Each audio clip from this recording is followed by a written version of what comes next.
Alors bonjour, un montage pour voir un DVD avec un oscilloscope. Donc ici, le lecteur DVD, donc qui est en lecture normale. Derrière le lecteur DVD, on récupère la sortie Péritel en prenant les broches numérotées 19 et 17. Donc qui correspond au signal de luminance, c'est-à-dire le signal encore adapté aux télévisions noir et blanc. Ce signal est envoyé dans un circuit électronique avec un amplificateur opérationnel.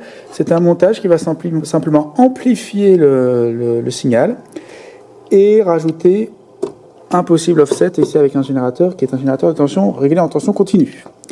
Ici, donc on voit ce qu'on visualise à l'oscilloscope. Donc à l'oscilloscope, on a en jaune, vous avez les trames qui correspondent à l'intensité de chaque ligne de 64 millisecondes, mais 64 microsecondes, pardon. Et puis, de l'autre côté, en bleu, vous avez le signal une fois qu'il a été à la sortie du montage, donc une fois qu'il a été multiplié, hein, c'est bien plus large comme ça. Alors, de l'autre côté, l'oscilloscope, deux générateurs qui envoient chacun une rampe et tout ça est envoyé à l'oscilloscope ici. Ce sont des rampes, donc une à 50 Hz et une à 15 625 Hz, qui correspond à 625 fois les 25 Hz. Donc vous avez donc une rampe.